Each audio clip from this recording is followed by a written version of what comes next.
Welcome.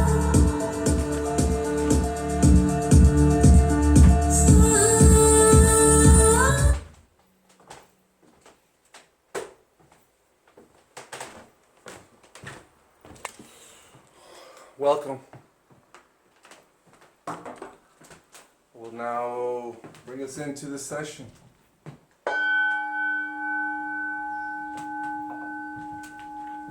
Thank you for being here.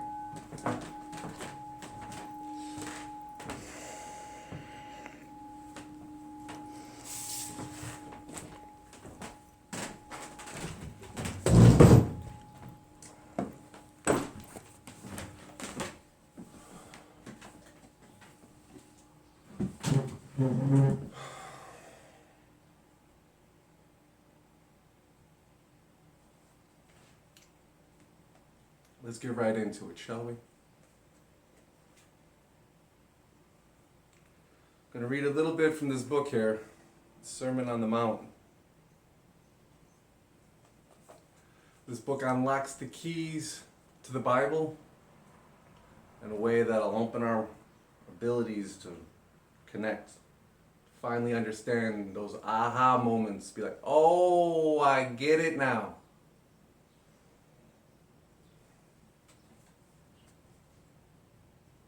We're just going to get into a little intro in this though, just to get you into this book a little bit. We're not going to hit the big stuff yet. You can learn that Kung Fu in a later episode. I know Kung Fu. This is going to teach you that Kung Fu. Alright. It's written by Emmett Fox. What year was this? He was born in 1886, transcended 1951, first copyright 1934. In the preface, this book is the distilled essence of years of Bible and metaphysical study, and of the many lectures I have delivered. It would have been easier to have made it twice its present length. My object, however, is to present the reader with a practical manual of spiritual development, and with this end in view, I have condensed the subject matter into the smallest compass possible.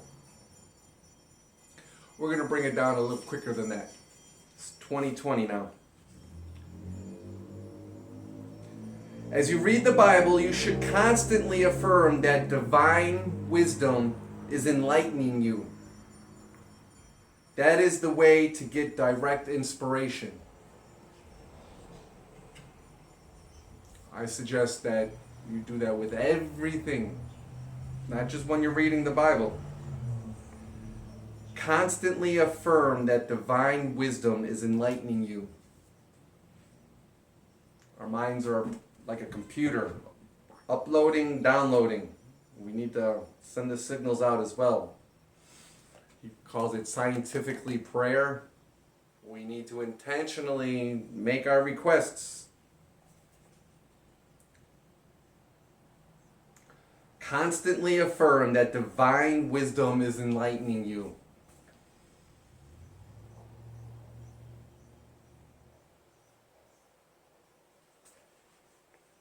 What did Jesus teach? Jesus Christ is easily the most important figure that has ever appeared in the history of mankind. It makes no difference how you may regard him. Jesus explains to us what the nature of God is and what our own nature is, telling us the meaning of life and of death, shows us why we make mistakes, why we yield to temptation, why we become sick and impoverished and old. And most important of all, he tells us how all these evils may be overcome, and how we may bring health, happiness, and true prosperity into our lives. and into the lives of others if they really wish for them to.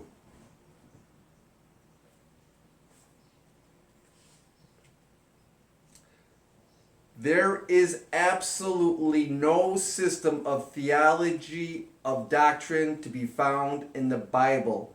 It simply is not there.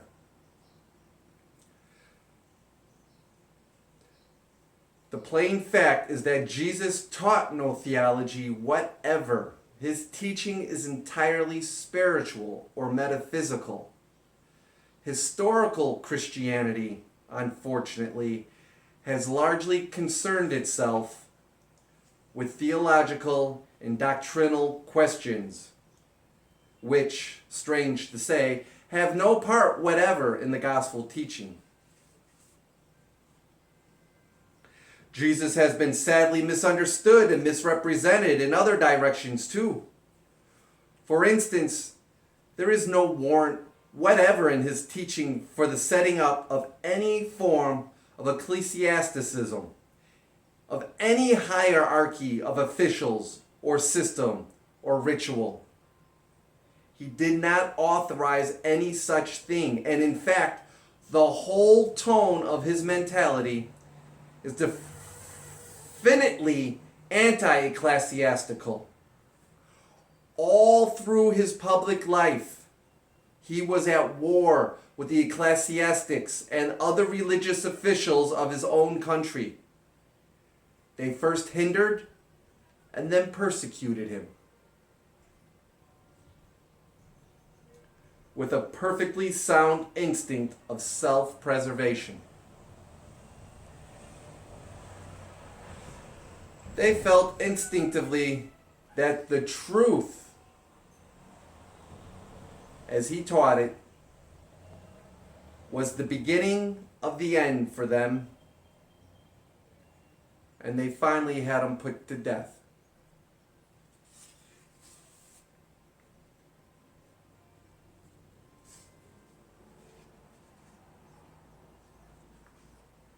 A striking case and illustration of this is the Puritan attempt to enforce the Old Testament Sabbath upon Christians.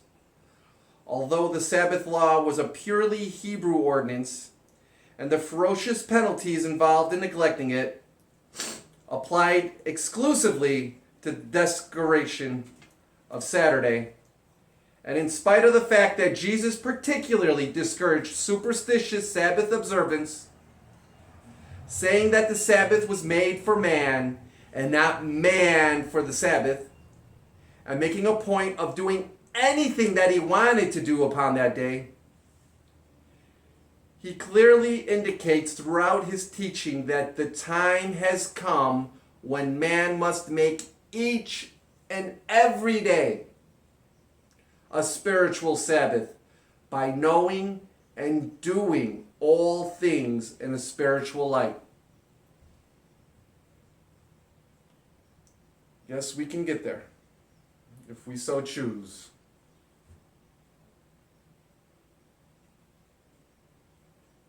Who are we really?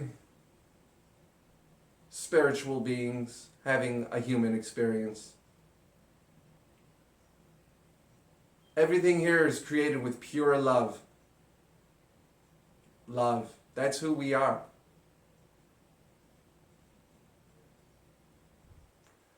Sometimes we get a little, what Abraham Hicks calls pinched off.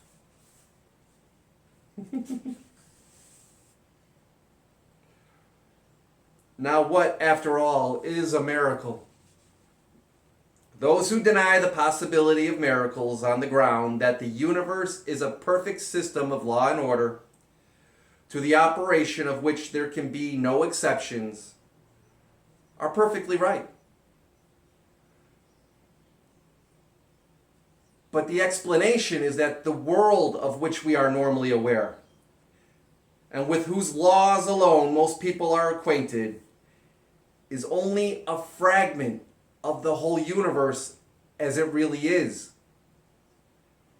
And that there is such a thing as appealing from a lower to a higher law, from a lesser to a greater expression.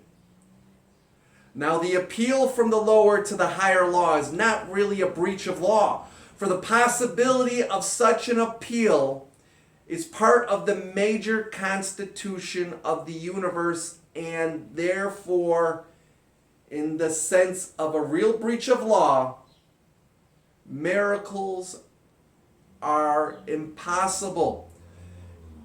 Yet, in the sense that all the ordinary rules and limitations of the physical plane can be set aside or overridden by an understanding which has risen above them, miracles, in the colloquial sense of the word, can and do happen.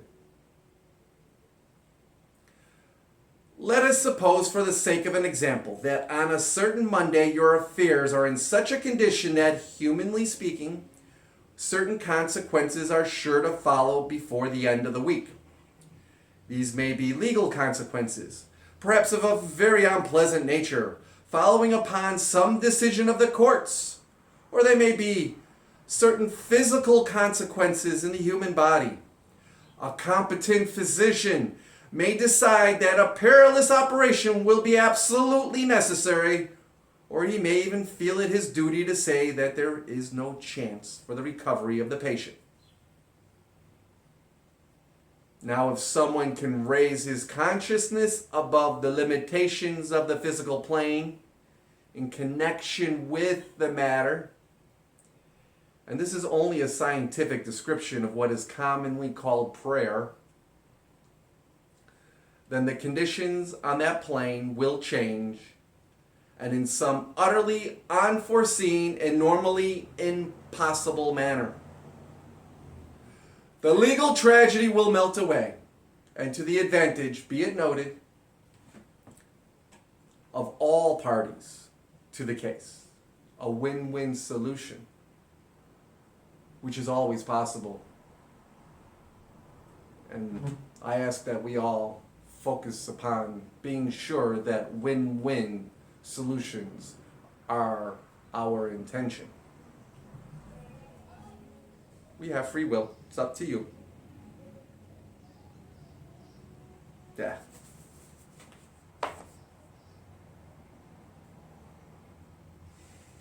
Shall we go into the back porch?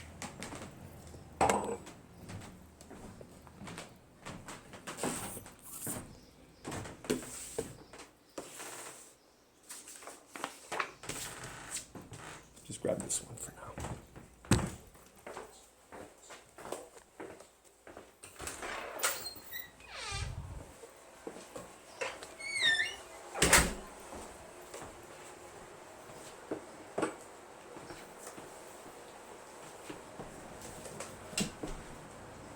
Getting into the vortex.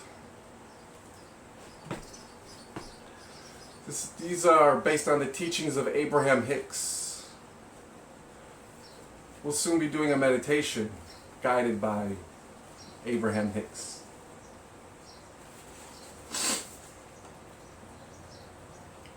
Most people do not expect their path to great abundance to be one of ease and of joy. They have been taught that struggle and hardship and sacrifice are requirements that must be met before the reward of great abundance can be realized. Most do not understand that the very struggle they deliberately involve themselves in their quest for success and advantage, actually works against them. There are so many things that you have been taught to believe that are counter to the powerful laws of the universe, that it is difficult for you to think your way out. And that is the reason that we present this path of much less resistance.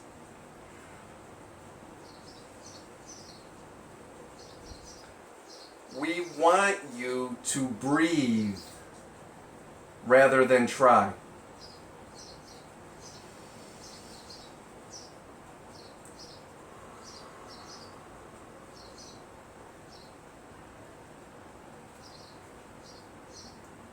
To relax to relax rather than offer effort.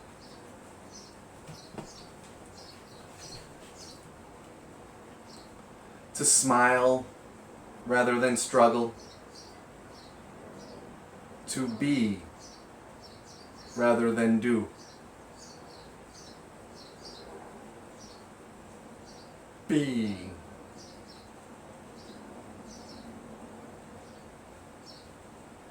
Be, do, have. It starts with being. Who we are being is our context.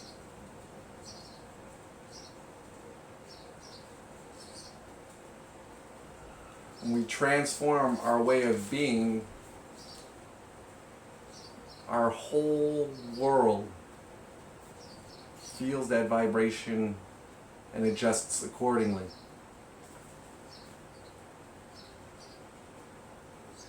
To intentionally be created with scientific prayer. Who are you being in the moment?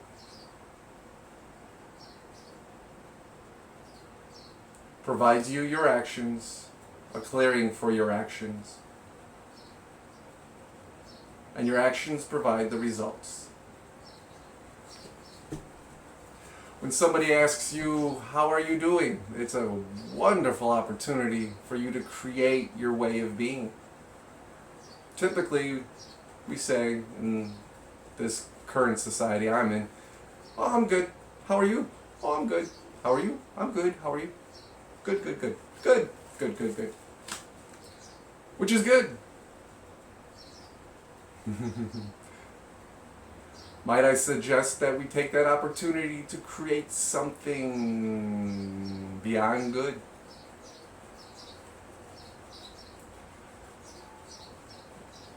A quick go-to for me is I'm extraordinary, magnificent, and brilliant.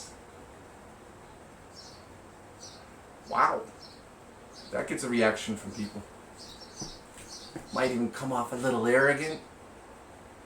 But hey, if you're being magnificent,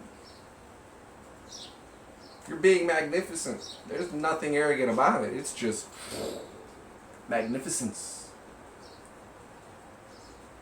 Why be good when you can be magnificent? Or any other way of being. Sometimes we're on the lower vibes. When we feel that, we're like, ugh, I'm feeling upset, angry, frustrated, envious, jealous. It might be time to take a nap. Or meditate.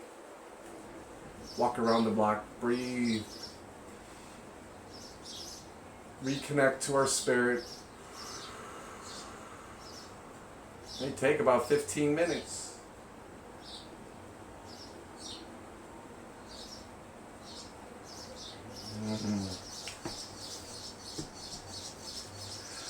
When you expect another to succeed without the benefit of your help, you see them as their source sees them. When you believe another needs your help, and you attempt to shore up their weakness with your strength, you help them not. When you are feeling the discomfort from seeing other people in a lackful or needy situation, and you decide to help them from your place of discomfort, because that's discomforting, is it not? Your way of being is of discomfort when you're seeing that, when you're realizing that. No lasting value ever occurs for two important reasons. First, you are not in alignment with the energy of your source. And so you have no real value to give. And second, your attention to their need only amplifies their need. Of course, it is a wonderful thing to help others, but you must do it from your position of strength and alignment, which means you must be in alignment with their success as you offer assistance, and not in alignment with their problem. That's how Jesus did it. It's the same thing in all these books. It's the same thing. I'm glad you're here. I'm on a journey to learn this stuff, to remember this. And I'm really glad you're here. One, because this definitely inspires me to powerfully follow through. Thank you. That is a wonderful contribution to myself with you being here. Thank you. And there's an opportunity here for every one of us to really get this and be beyond magnificent, so that every one of us is experiencing true heaven on earth.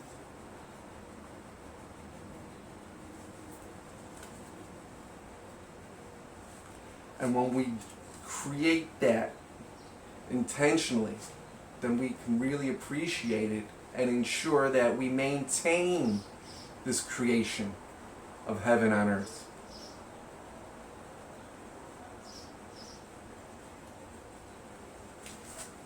We're a community of people.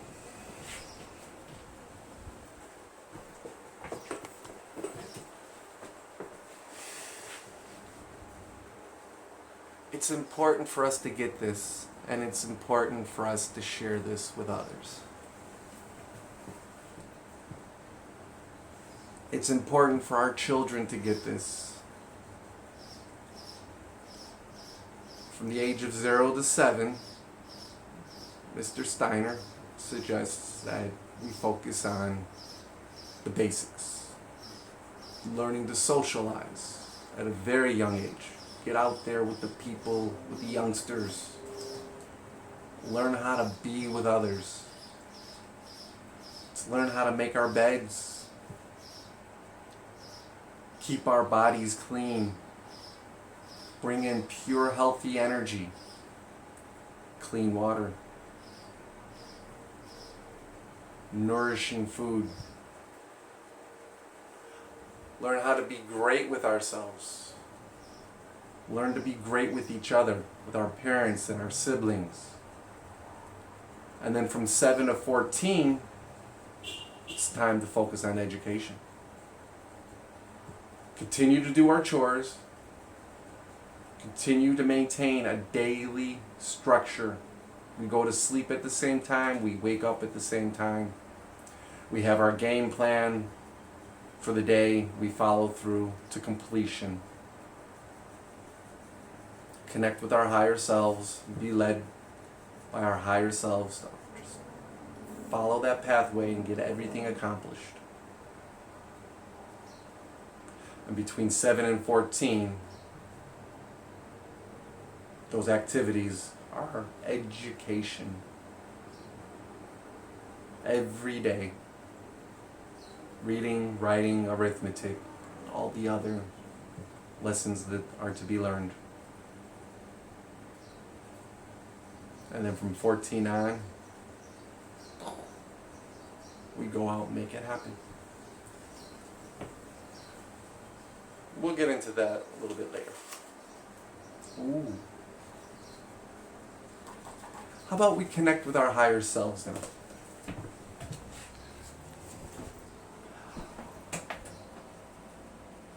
I'm going to ask you to breathe deeply. 3 seconds in, 5 seconds out. 3 seconds in, 5 seconds out. Ooh, this is a guided meditation. Just follow the beats.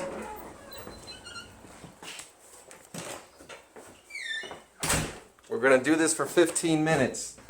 Please join me while I'm doing this.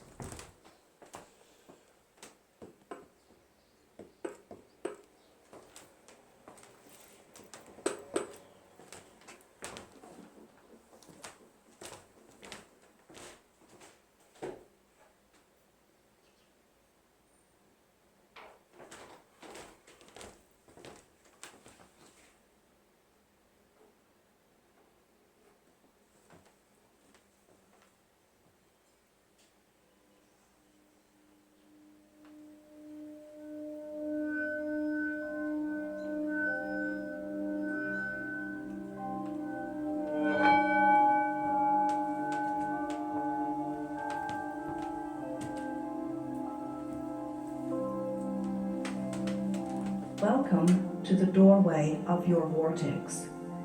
We are extremely pleased that you've made the decision to be here. Breathe in, breathe out.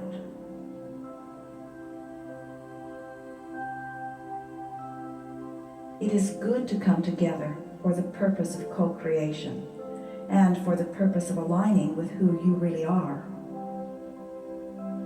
Breathe in, breathe out.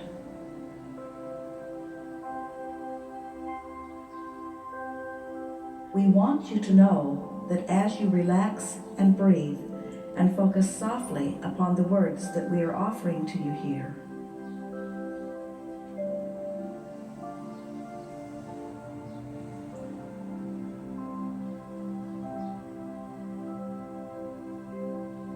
you are allowing the gentle tuning of your vibration to the frequency of your source, who is inside the vortex.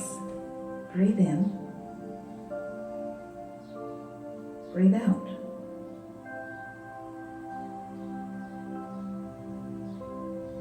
Be easy as you find the rhythm of your body, and enjoy long, slow breaths in and out as you hear our words.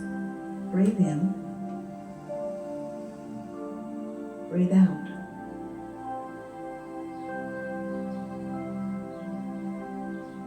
It is not necessary that you concentrate, and there is nothing that you need remember. Just relax and breathe and enjoy. Breathe in, breathe out.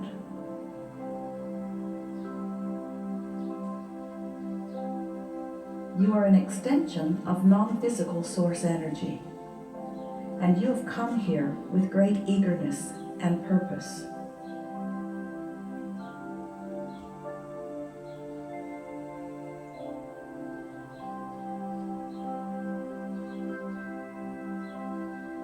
You intended to explore Earth's perfect balance of contrast for the purpose of moving life beyond what it has been before. Breathe in,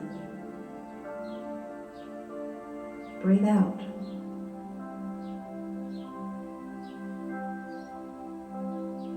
In this moment in time and space, you are precisely where you have intended to be, and the source within you is pleased. Breathe in, breathe out.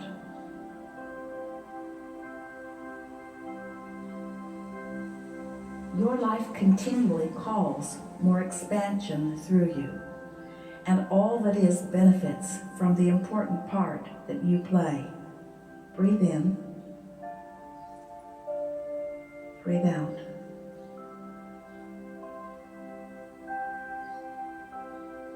As you relax and breathe deeply, you can feel the appreciation that Source feels for you in this moment in time.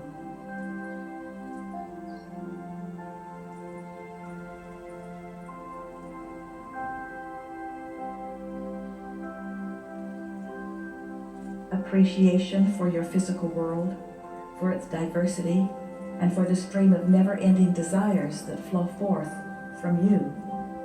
Breathe in, breathe out.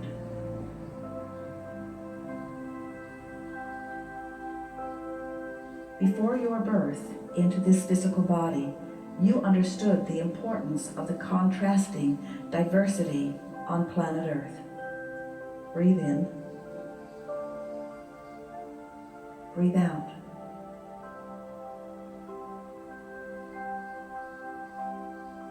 You jumped in eagerly to explore the variety and to enjoy the expansion that you knew would be called through you. Breathe in.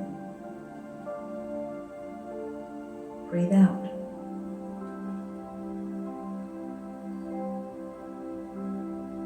Your life is supposed to feel good to you, for you have deliberately chosen it as the platform from which more will flow.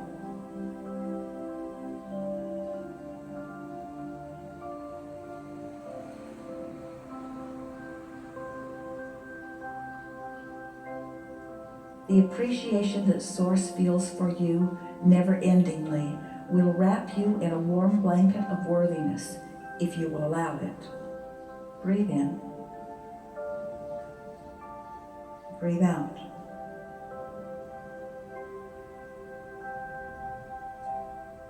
Your life is serving you well and is providing the basis of expansion exactly as you knew it would when you decided to come. Breathe in. Breathe out.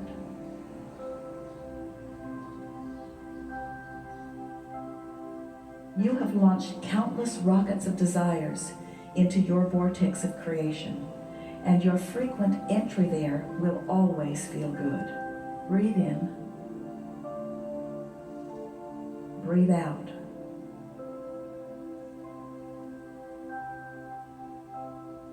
From inside your vortex, things satisfy and delight you. You feel expansive and frisky, and you are eager for more.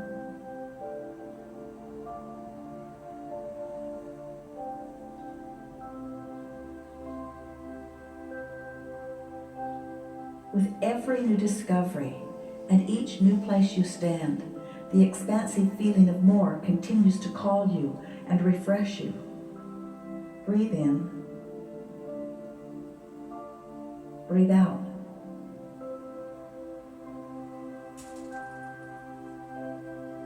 Your world is gradually expanding, steadily growing and refreshing, while finding balance every step along the way. Breathe in. Breathe out.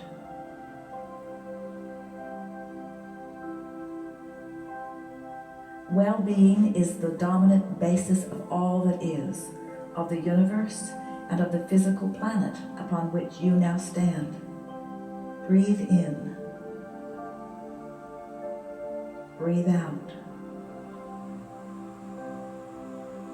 The magnificent world is eternally tied to the steady rhythm of well-being at its core, and the same is true of you.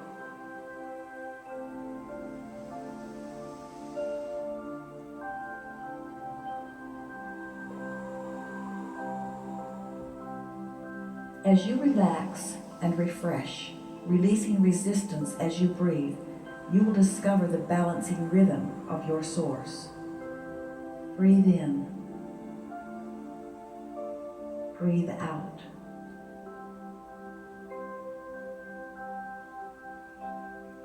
Be easy about your life and feel our appreciation for who you are as you allow wonderful things to flow naturally to you. Breathe in. Breathe out.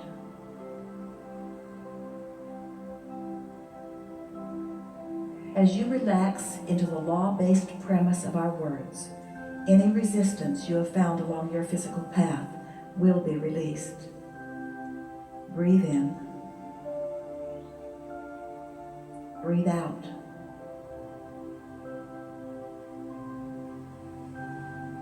As you listen to our words and remember who you are, you will rediscover your natural vibrational patterns of well-being.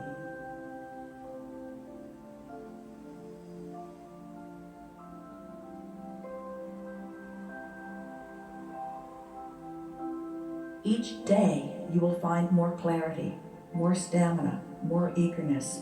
Each day you will remember who you are and why you have come. Breathe in. Breathe out.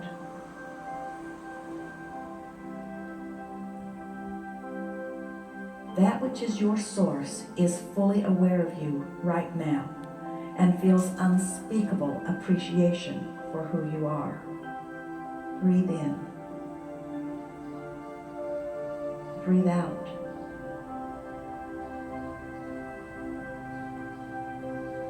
Your life is supposed to feel good to you, and you are meant to feel happiness in your life, and you are meant to satisfy your dreams. Breathe in. Breathe out.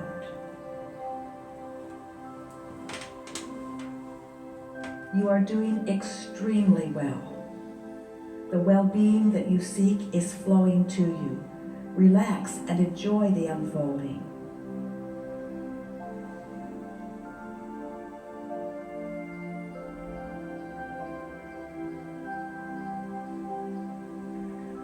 Feel appreciation for what is and eagerness for what is coming. There is great love here for you. Breathe in.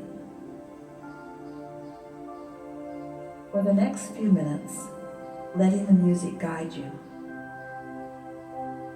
Breathe in. Breathe out.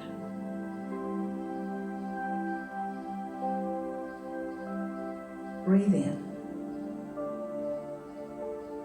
Breathe out.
There is great love here for you.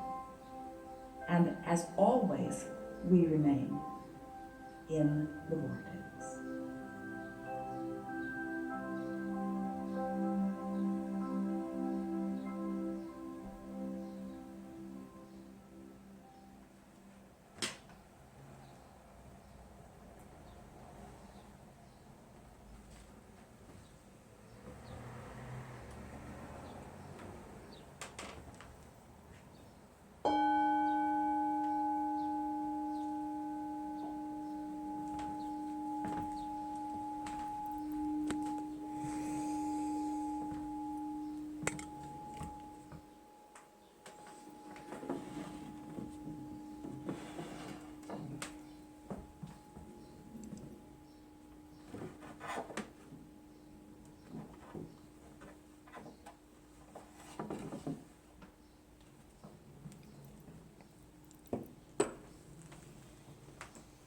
Nam yo renge kyo, nam yo renge kyo, nam yo renge kyo, nam yo renge kyo, nam yo renge kyo, nam yo renge kyo, nam yo renge kyo, nam yo renge kyo, nam yo renge kyo, nam yo renge kyo, nam yo renge kyo, nam yo renge kyo, nam yo renge kyo.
Thank you for that. Let's go out in the backyard, shall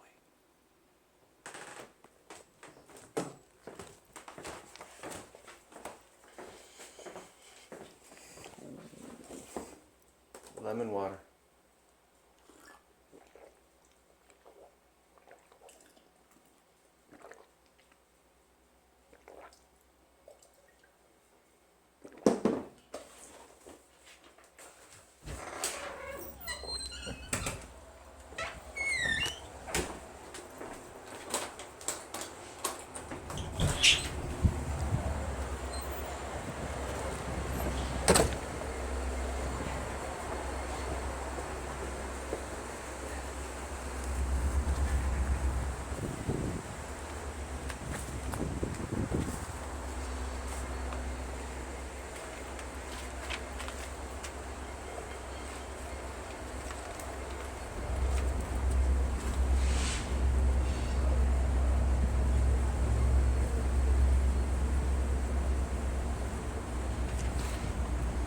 Some of what I've learned comes from Jordan Peterson.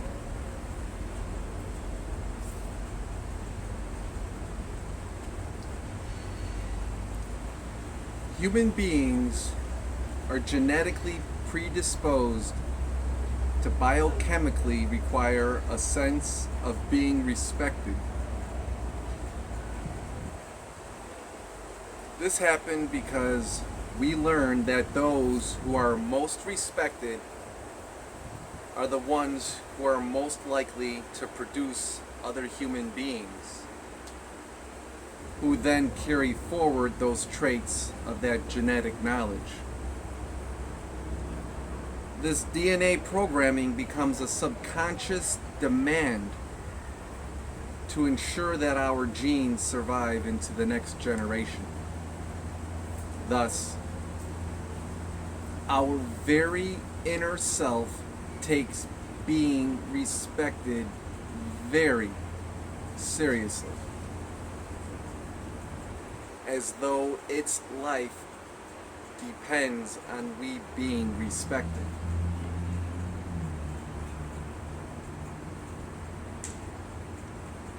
When we acquire a sense of being respected, we automatically feel very good.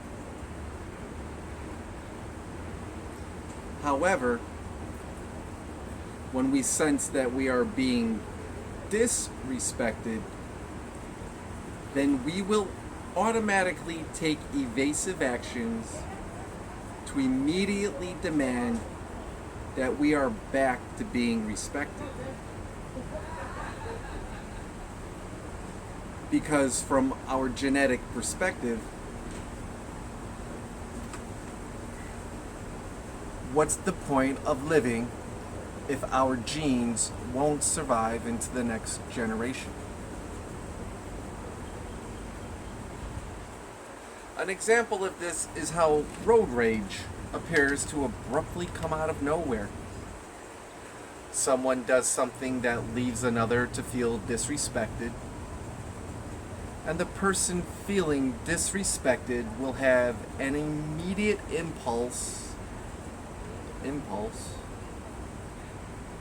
to do whatever they have to in order to regain that sense of respect.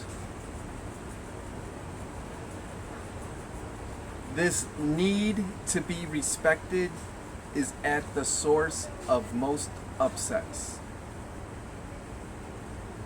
fights, wars, and apocalyptic atrocities.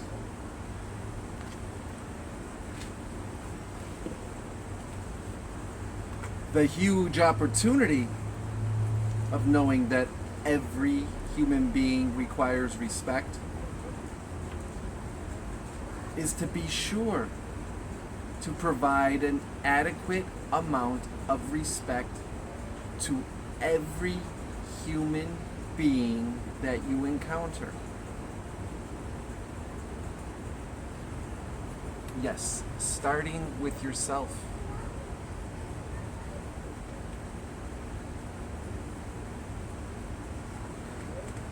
Doing so will have those around you feeling better.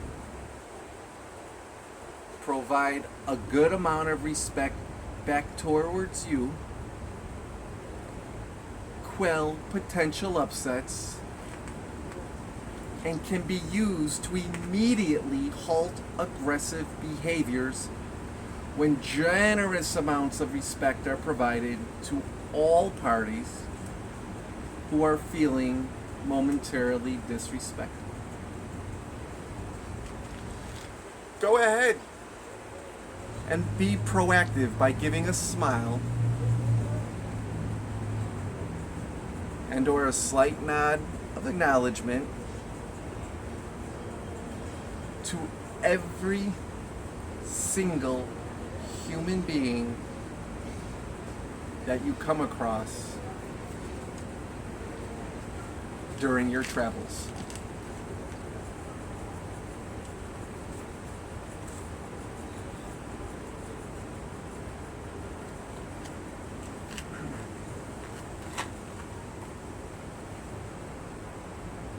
The 4 agreements.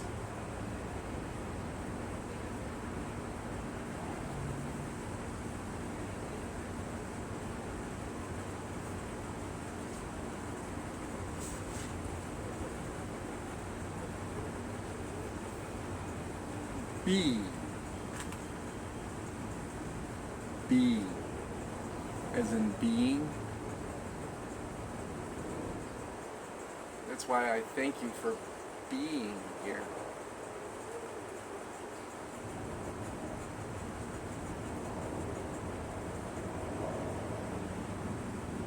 Very powerful. Being. Be impeccable with your word. This is the first agreement. The first agreement is the most important one and also the most difficult one to honor. It is so important that with just this first agreement, you will be able to transcend to the level of existence I call, this Don Miguel calls, but I agree with him here. You will be able, no guarantee unless you do it, but if you do it, you will be able to transcend to the level of existence I call heaven on earth. The first agreement is to be impeccable with your word. It sounds very simple, but it is very, very powerful. Why your word? Your word is the power that you have to create.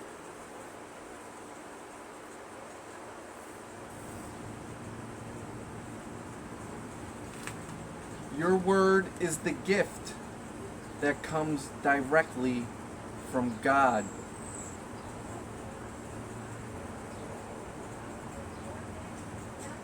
The Gospel of John in the Bible, speaking of the creation of the universe, says, "In the beginning was the Word, and the Word was with God, and the Word is God."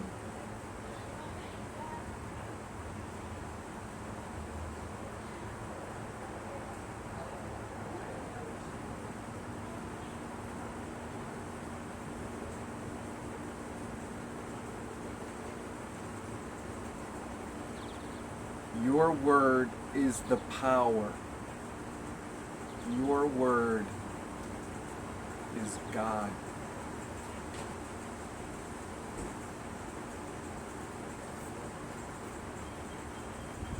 Be impeccable with your word. Speak with integrity.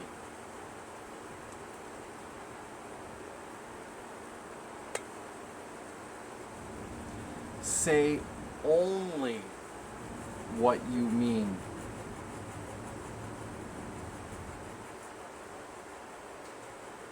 Avoid using the word to speak against yourself or to gossip about others. Use the power of your word in the direction of truth and love.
As we engage in these teachings, we're going to realize just how profound that really is. Whatever we say absolutely becomes every single time. We're not going to get it perfect right away. We may never get it fully perfect. What am I saying? What am I creating?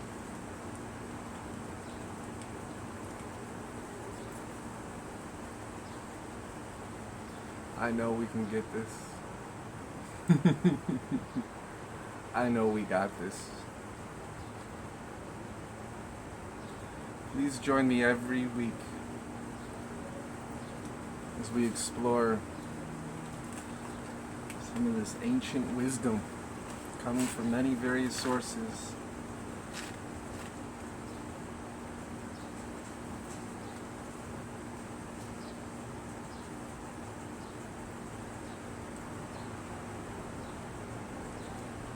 Stillness Speaks, Eckhart Tolle.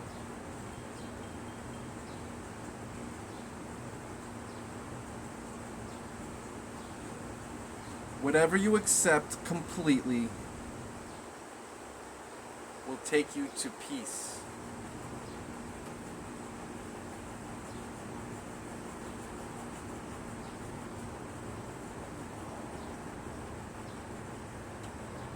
Including the acceptance that you cannot accept, that you are in resistance,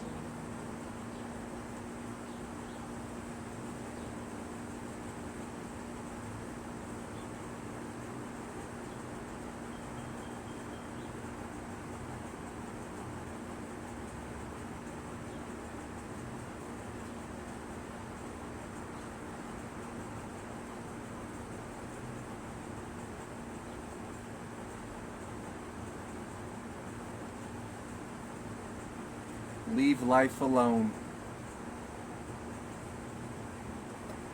Let it be.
What is Kundalini?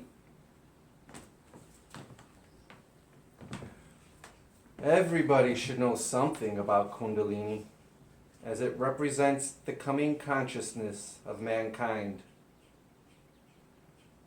Kundalini is the name of a sleeping, dormant potential force in the human organism, and it is situated at the root of the spinal column. In the masculine body, it is in the perineum, between the urinary and excretory organs. In the female body, its location is at the root of the uterus, in the cervix. This center is known as Muladhara chakra, and it is actually a physical structure. It is a small gland which you can even take out and press.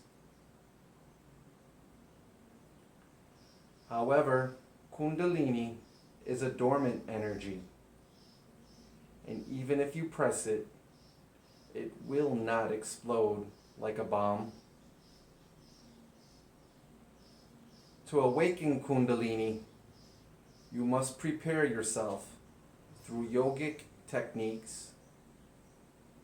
You must practice asanas, pranayama, kriya yoga, and meditation. Then, when you are able to direct your prana into the seat of Kundalini, the energy wakes up and makes its way through Shashamna nadi, in the central nervous canal to the brain. As Kundalini ascends, it passes through each of the chakras, which are interconnected with the different silent areas of the brain. With the awakening of Kundalini, there is an explosion in the brain as the dormant or sleeping areas start blossoming like flowers.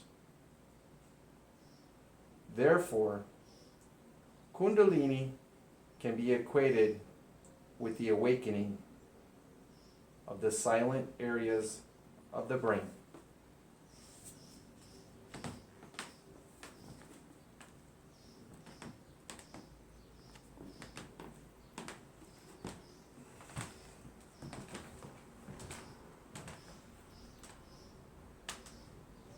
Now declare the session complete.